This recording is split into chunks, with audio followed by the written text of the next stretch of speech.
Stay tuned for Mystery Theater.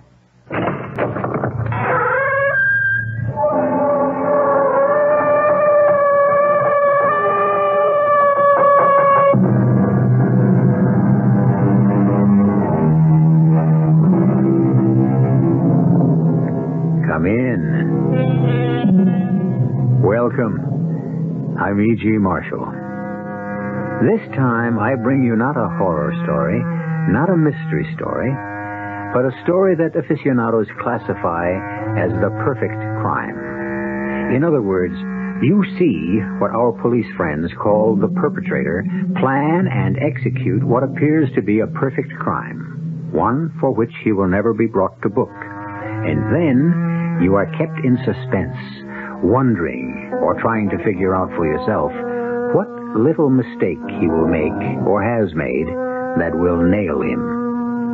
Consider the case of Jennifer Palmer and her husband Nick, who framed her with murder.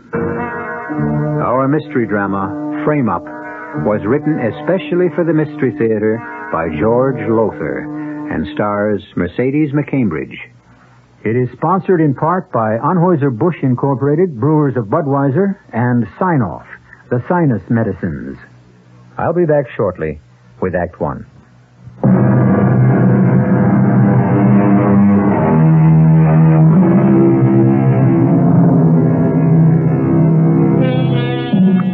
Lounging in this big, comfortable leather chair of mine, I sometimes get to speculating on whether I could try anyhow, to commit a perfect crime. It must require a great deal of nerve and the conviction, I suppose, that one is a highly superior human being, vanity of one's self, contempt of others.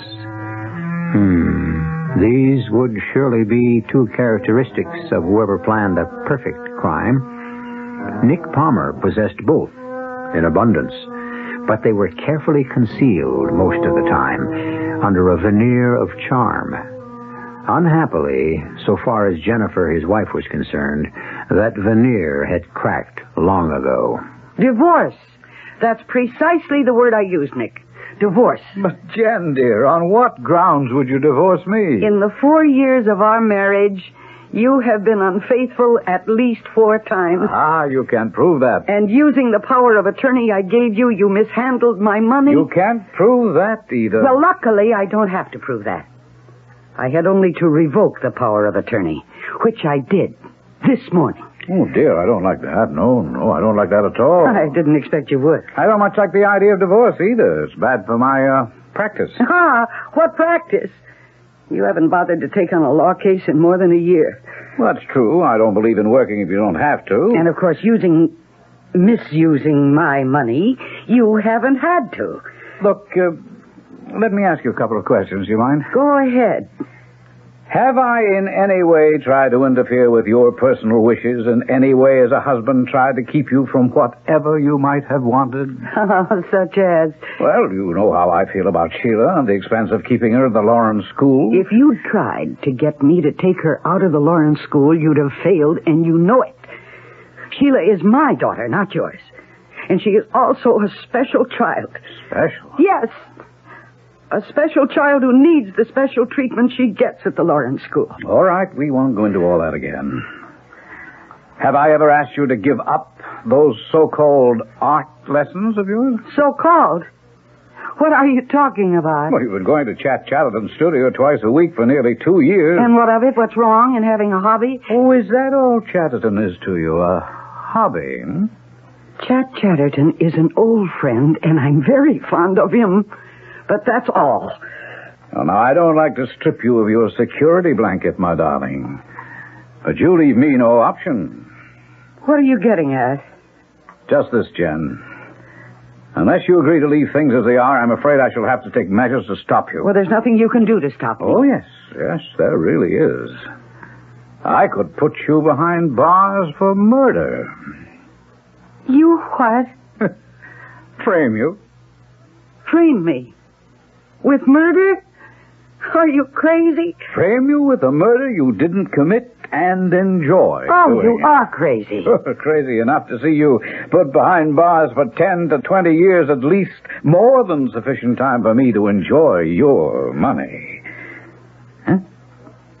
Now then, will you drop the divorce and reinstate the power of attorney? Of course not. And what's more, I want you to pack your bags and get out of this house at once. Oh, now, Jen, where would I go? I don't care where you go. All I know is I can't bear being in the same house with you. Well, in that case, shouldn't you be the one to leave? I like the house, and really, I like you, Jen. I don't mind being with you one little bit. You... Oh, very well. I'll leave. Anything to be rid of you. Goodbye. Not goodbye, my darling. Not yet.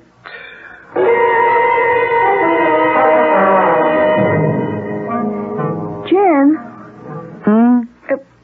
Would you use a warm or cool shadow here under the jawline?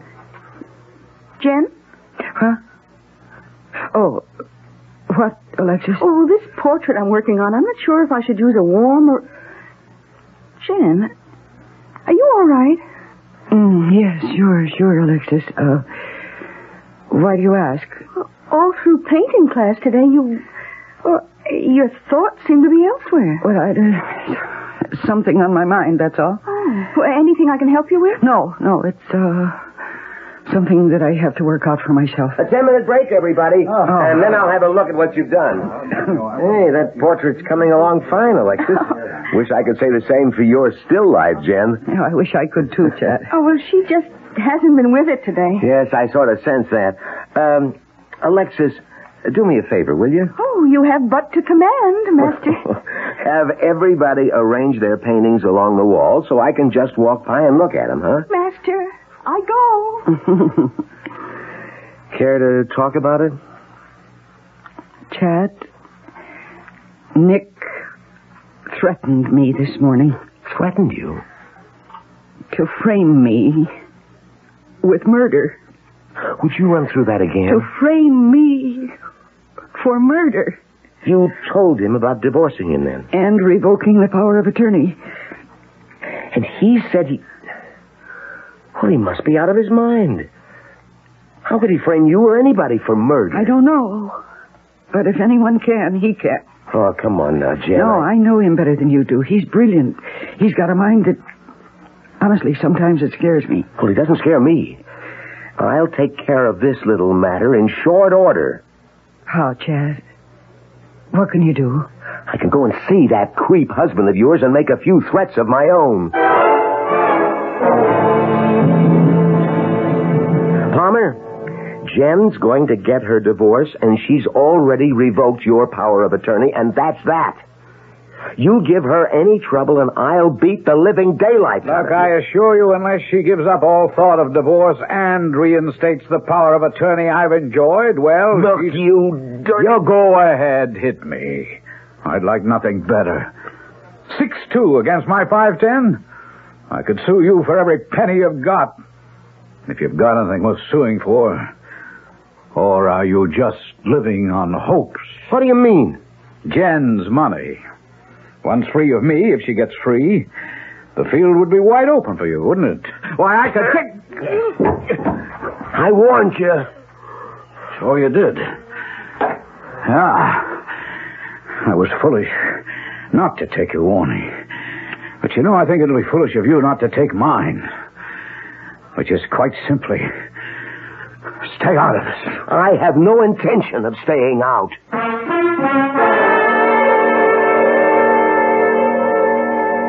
Large tube of zinc white, and then, let's see. Oh, a couple of tubes of ultramarine, cerulean, cad red light. Excuse me. Hmm? But aren't you Alexis Thorne, is it? Lorne. Alexis Lorne. I'm afraid I I'm don't Jennifer know. Palmer's husband, Nick.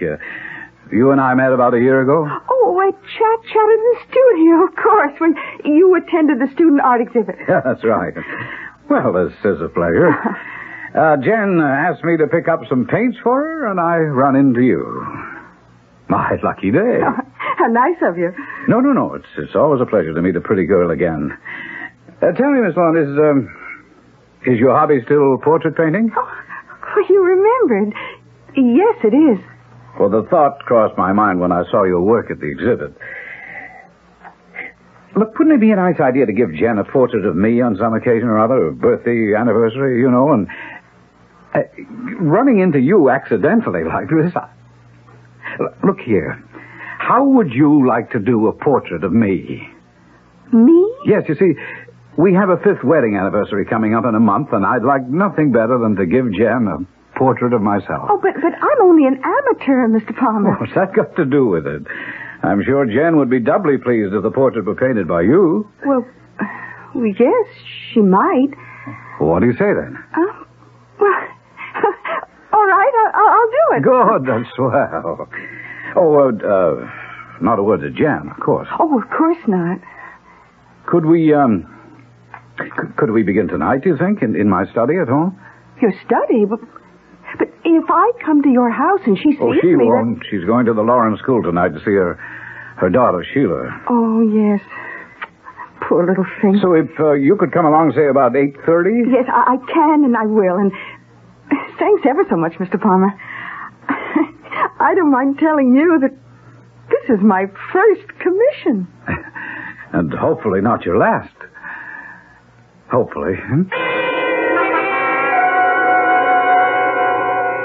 Jen, don't say no. I beg you, don't. Our whole marriage depends on it. What marriage, Nick? Jen, give me this one more chance, and I promise I'll make everything up to you. I'll spend my life making it up to you. Nick, I have no intention of giving you power of attorney. I don't want that. That's what I'm trying to tell you. Why I want to talk with you. I realize what a mess I made of things, and I'd like the chance, just one chance, to make amends. Well... You'll come, I know you will. 9 tonight, please. All right, Nick. I'll see you at 9. Jen, I can't tell you how grateful I am. Turn just a little more to the left, huh? Toward the light of the lamp? Like so? Perfect. The other way, you see, we get a light effect where one side of the face is totally in shadow. We don't want that. Hey, that sounded like a car. A car in your driveway. Yes, it is. Matter of fact, it's, Jen. Jen? Your wife? You know any other Jen? What is this?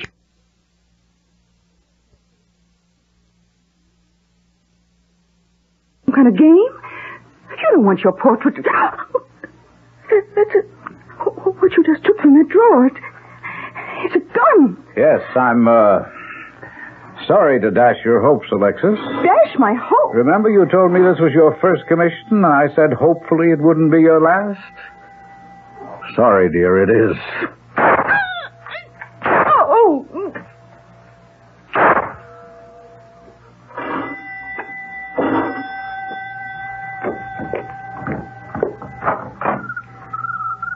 Jen, come in, dearest, come in. You're right on time.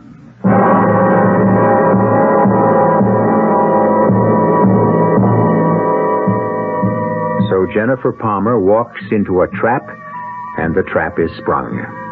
Nick promised her he'd frame her with a murder, and from where I sit, he's well on his way to keeping that promise.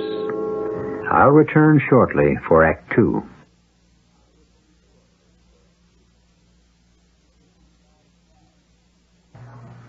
This is John Scott. Be sure to join me at 8 o'clock tonight for the latest news from the WOR New York newsroom.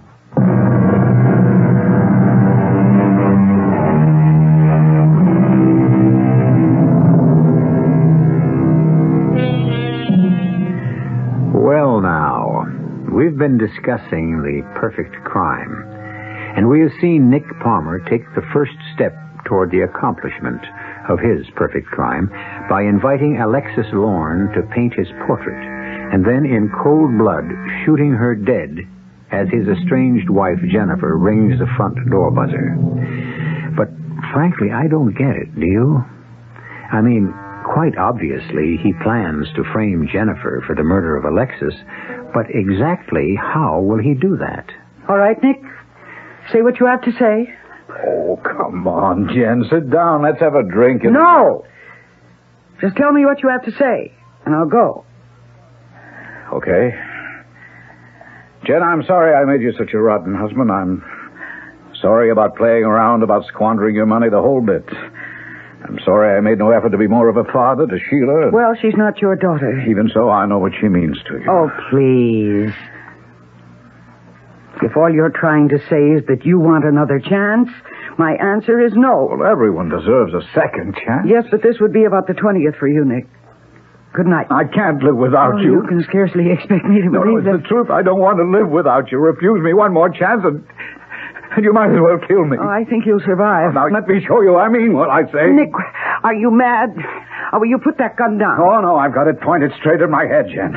Now, tell me that you'll return to me, or I swear I'll pull this trigger. Nick! Say it. Say you'll take me back. Nick, I can't lie to you. Now, give me that gun. No, I'm going to kill myself. I'm going to kill myself. Kill. No, you're not. Now, give me the gun.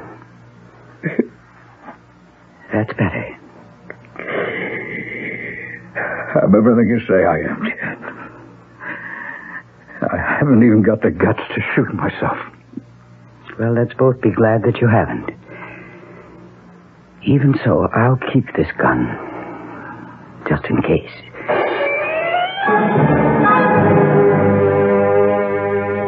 You took the gun away from him just like that? Pretty damn cool of you, Jim. No, not at all, Chad. Nick had forgotten that he pulled this little scene once before. Only I fell for it that time. I wasn't falling for it again. He had no intention of killing himself, and I knew it. And why did you keep the gun? Well, just to play it safe, I guess, because you never know. You know, you really never know. That's true enough. Well, this is a great pleasure, you dropping by like this. I had to tell somebody. Sure you did. Oh, this is my night for unexpected visitors. Well, all right, I'm coming. Yes? I'm Detective Rice Police. My partner, Jim Andrews. Detectives? You Jennifer Palmer? Yes, I am. Hi, Mrs. Palmer. I hereby arrest you on suspicion of murder. Suspicion of... It's my duty to tell you that it's your right to refuse Now, to... wait a minute. What in the world You better stay out of this, bud. One thing more, Mrs. Palmer. Anything you say can be used in evidence against you. Okay, let's go. Yes, of course. But murder... Just a minute. Will you open your bag, please? It's my handbag, yes. Sure. This the gun you used? The gun Oh, no. No! Never mind, just come along. No. No, I'll keep the handbag.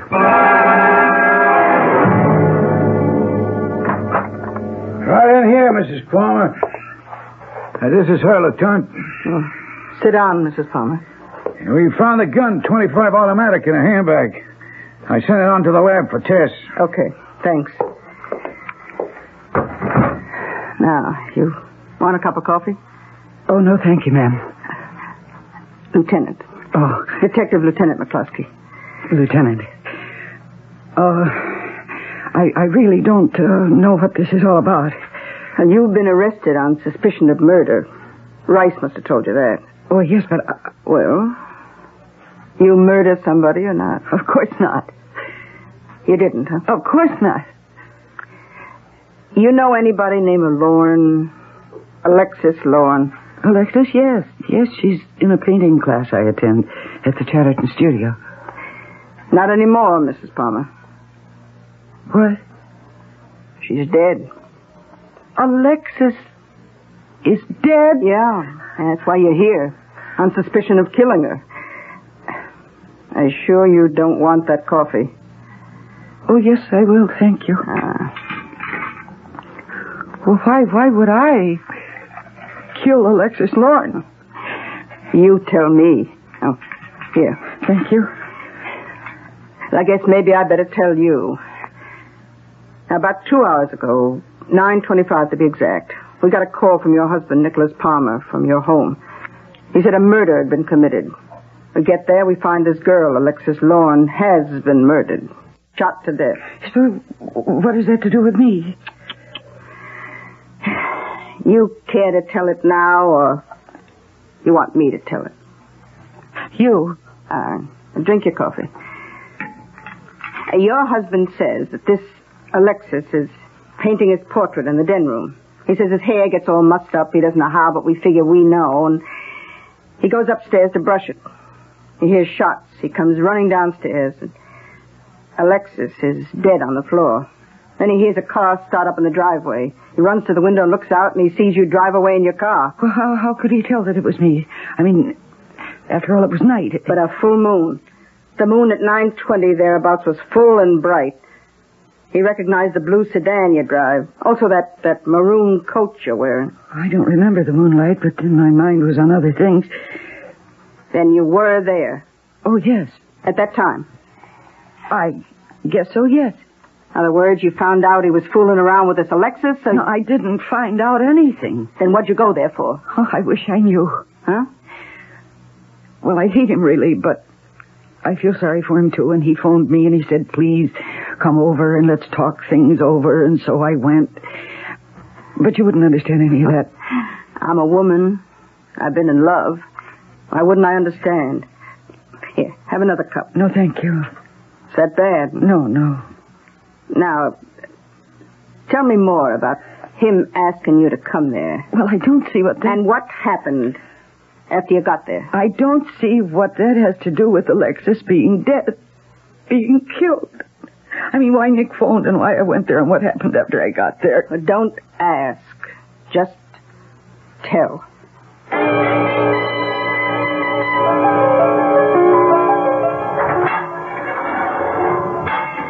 Oh, Chad. Oh, how are you doing, Jen? Oh, well, I'm doing.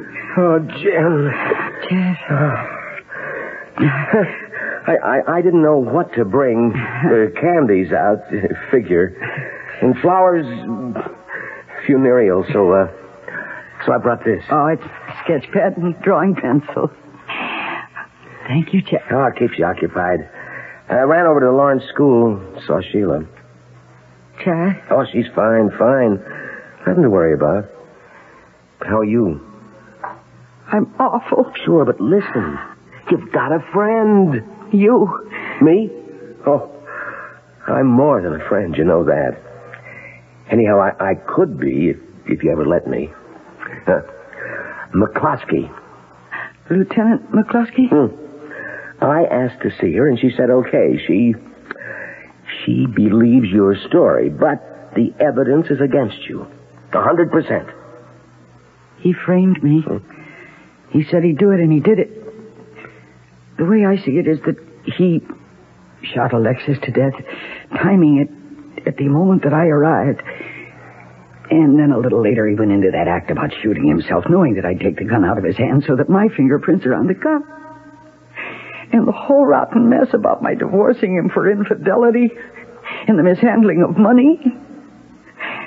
Chet, what about the money? I mean, I'm thinking about Sheila. The money... He's tied it up. Somehow, don't ask me. It's legal mumbo-jumbo, things I don't understand. Like, you could have been free on $100,000 bail, but he blocked that, said you were unfit and so on. Unfit? Well, I guess I shouldn't have said that. What do you mean, unfit? Well, that sounds like something to do with Sheila. Well, is it, Chad? Listen now. I'm listening, for heaven's sake, Chad, please. All right. He's moving already. He's moving to get control of your money, of Sheila, of everything. But he can't do that. Do you think he can? Well, you might as well know he can, and he is. But how? He's still your husband, with certain legal rights, I guess. And a brilliant lawyer. Jen, I don't understand these things. It takes a set of mental muscles I never had, but he can do it, and he's doing it, and there's only one out for you. For me and Sheila, you mean? Sheila? Yes, it's the money he's after. That's all he's ever been after. That's all he's ever wanted. And if I'm convicted, it will mean the death of Sheila. He'll take her out of the Lawrence School, and he'll put her away from... No, he wouldn't do that. We'll never let him do that. How can we stop him? How? McCloskey, she says it's a matter of his word against yours. Plus the evidence against me. Well, yes, that too. Yes, that too. There are the prints, my prints on the gun. And the fact that I was divorcing him for playing around. His story that he was playing around with Alexis and that I heard about it and blew my stack. And I was there. And the coroner says she died approximately at the time I was there. Oh, Chad, he's framed me. He's framed me good. Unless we can prove he's lying. Something bugs me about his story. Huh? There's something that doesn't make sense, doesn't hang right. What? Oh, I don't know. If I knew, you wouldn't be sitting in this cell awaiting trial. But there's something. I'm looking straight at it and I can't see it. But it's there. I know it's there. And if I can find it, see it, he'll be behind bars and you'll be free. And if you can't find it, Sheila's life and all the treatment that would have made her well again and all the future that lay before her until now, that will be all gone. Why do you look at me like that? All you want is what's best for Sheila. And all I want is what's best for you. That's because you love your daughter more than anything else in the world, and I... And you? Love you more than anything else in the world. Huh? Oh, well, whatever it is I'm looking at and can't see, whatever's staring me in the face that I can't find, I better see it. I better find it. Come now, what could be staring Chat Chatterton in the face? What vital clue he can't see? If it's staring him in the face, it's staring us in the face, too. And I don't see a thing. Do you? I'll be back shortly with Act 3.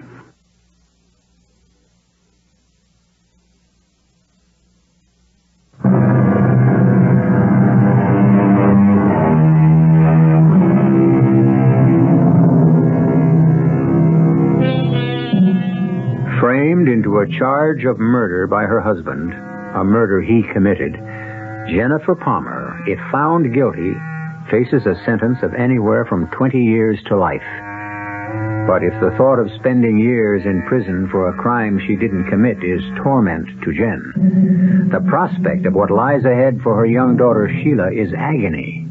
For Sheila, a special child, needs constant professional care and treatment. Care and treatment that will surely be withdrawn if Nick Palmer gains custody. Now, as witness for the prosecution, Nick takes the stand in the trial of the state versus Jennifer Palmer. Now, Mr. Palmer, I show you this gun. You ever seen it before? Why, yes, that's a 25 caliber automatic we kept in a desk drawer at home. You know, in case of need, self-defense. I see. Now, on the night Miss Lauren, Alexis Lauren, was shot to death with this gun, she was painting your portrait? Yes. Would you tell this court how it was that she came to be painting your portrait in your study at 9 o'clock at night? Well, I wanted to give the portrait to my wife as an anniversary gift. I wanted it to be a surprise, and so the sittings had to be held when she wasn't at home. And that night she'd gone to... Well, she said she'd gone to the Lauren School to visit her daughter, Sheila. That's a lie. I kept him. No, I was going to sue him for divorce. I'm sorry, Your Honor. I'll proceed, Your Honor. You and Miss Lauren were alone in the house then at 9 that night? Yes. Let's see, I remember my hair had gotten a bit rumpled, and I went up to my bedroom to brush it. Let me interrupt. How did your hair become rumpled?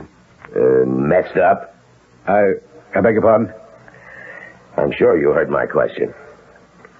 Oh, well, it just got a little mussed up, that's all. It hadn't got that way because of, shall we say, something that had gone on between you and Miss Lauren? Well, I don't know what you're getting at. What I'm getting at, Mr. Palmer, is this. The state contends that your wife killed Miss Lorne out of jealousy. And what I'm getting at is that she had grounds for jealousy. All right, if you mean was I fooling around with Alexis... That's exactly what I mean.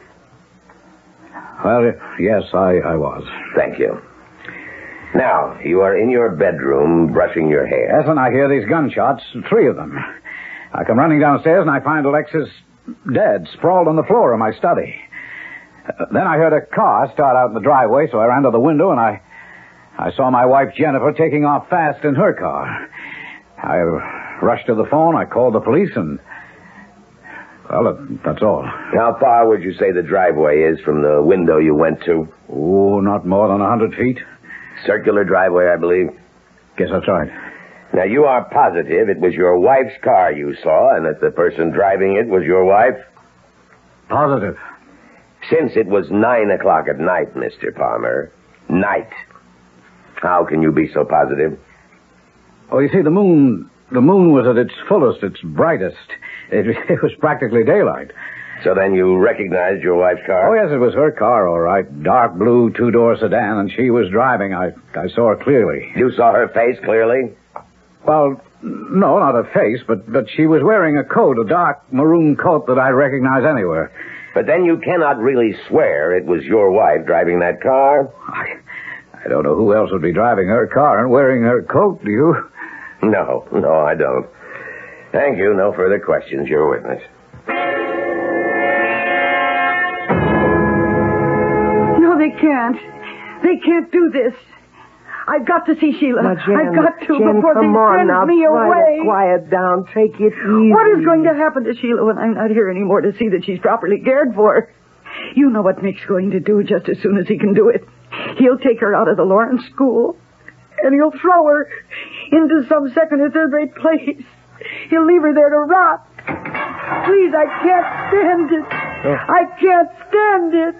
I can't stand it. Case of hysterics. Lieutenant McCluskey. I heard Mrs. Palmer's leaving for upstate tomorrow. I thought I'd just drop by, wish her good luck. Nice of you.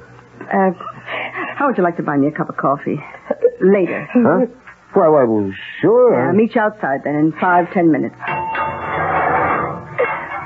Oh, hey, come on now, Mrs. Palmer. Come on, let's sit up, huh? And dry the tears. Look, you don't want to go to pieces. There's always hope. Even when things look the worst, there's hope. Now, look, tomorrow they'll be taking you up to women's prison. I can't bear the thought of it. You can, because you've got to. Now, Captain Greenberg up there, she's an old pal of mine. I've talked to her about you. She's going to do all she can to make things comfortable for you. Long as you keep your nose clean, you understand? Yes, I do. Now, you do as you're told when you're told to do it. And no hysterics or making scenes or like that. Okay? Okay, I'll try. You'll do it. How will I get to see my daughter when I'm up there? All those years, oh my God. All those years without me. What will she do? Please, I've got to see her on a regular basis somehow. And it's got to be arranged so that I can check on her and know that she's all right. Could that be arranged? Could it? Through proper channels. The warden's office. But you believe me now. Everything that can be done will be done.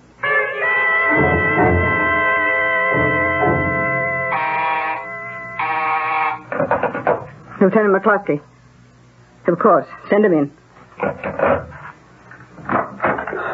Oh, don't tell me, Chat. From the look on your face, it's clear you've just come from seeing Jen in women's prison. From seeing her in the infirmary in women's prison.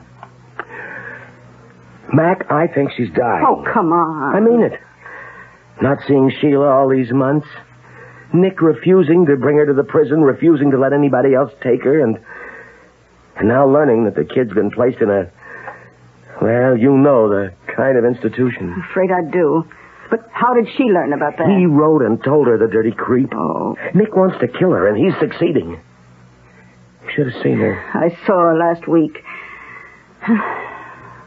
Well, Chad, I wish there was something I could do. Something somebody could do. but there isn't. It was her story against his, but unfortunately for her, all the evidence was against her, even to the moonlight. Moonlight? Oh, it being a bright moonlit night. That didn't just happen, you know. Nick Palmer planned things that way. Planned everything for a night when there would be a full moon. Yeah. And tricked her into grabbing the gun away from him. Damn, if I could only...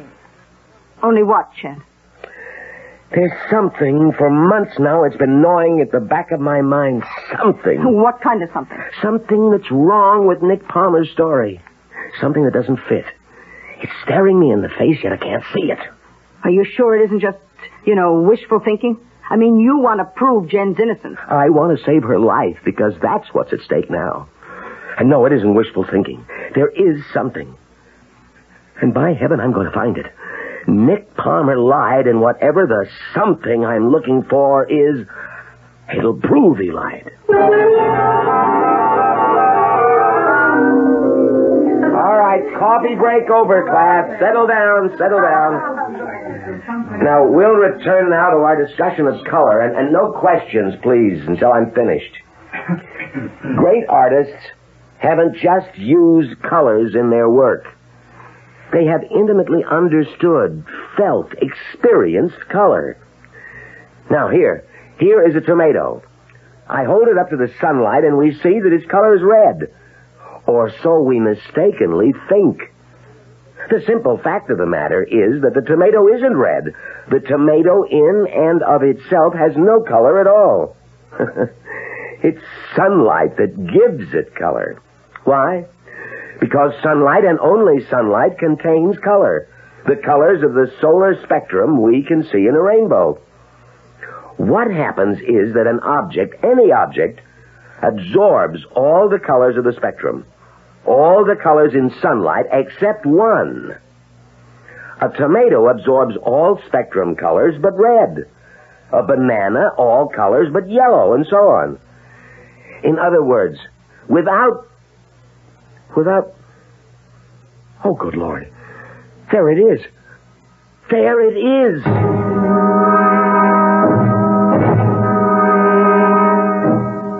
Lieutenant McCluskey, please, and hurry.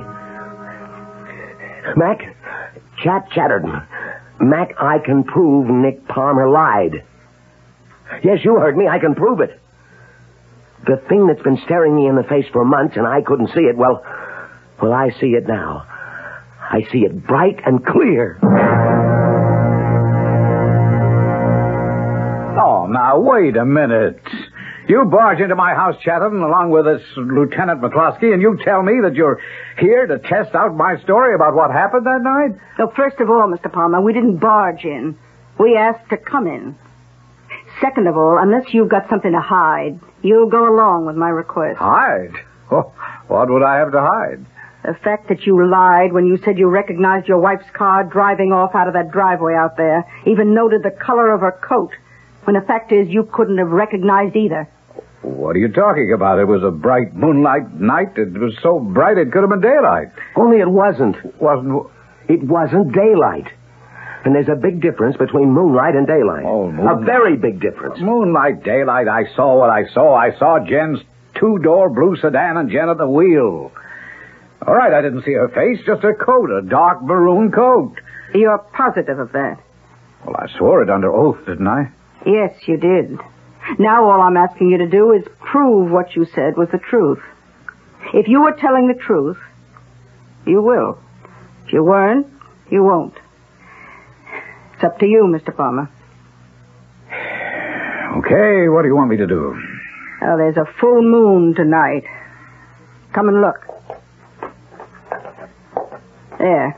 You can see the driveway just as you saw it on the night of the murder. Clear and bright as daylight, you said.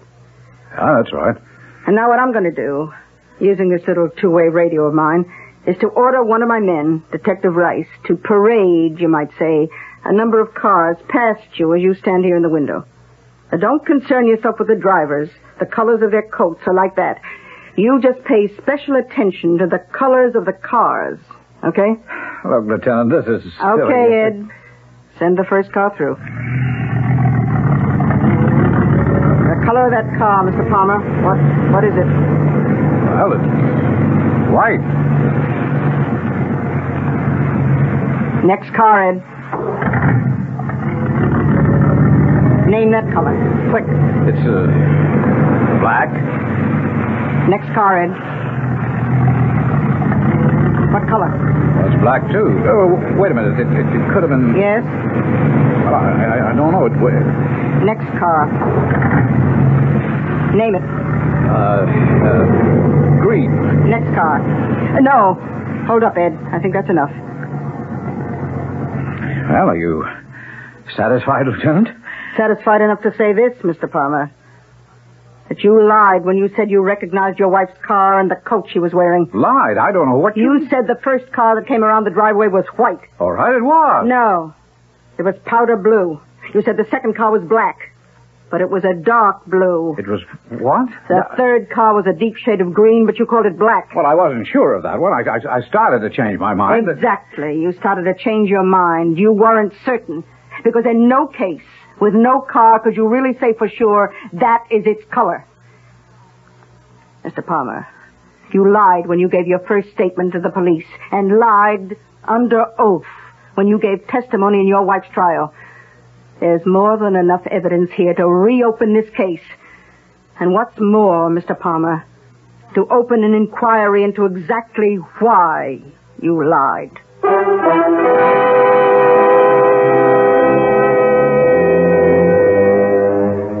Well, it is said, and truly said, that perfection is something aimed at, but seldom achieved. Never achieved, I may venture to say, when it comes to crime. Did I say never?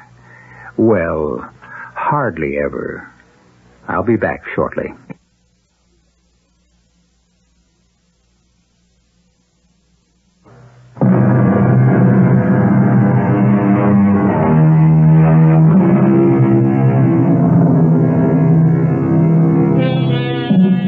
I'm sure you'll want to know that Jen was quickly released from women's prison and is today happily married to Jack Chatterton.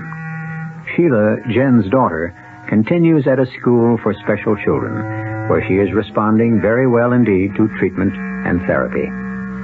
Our cast included Mercedes McCambridge, Leon Janney, Bryna Rayburn, and Ian Martin. The entire production was under the direction of Himan Brown.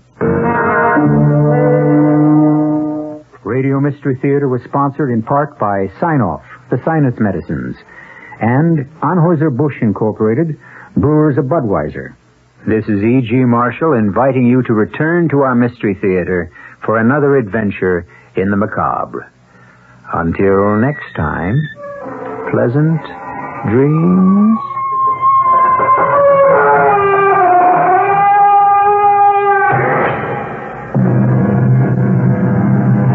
Tonight's Mystery Theater was also brought to you in part by ShopRite Supermarkets, where you get a lot more for a little less.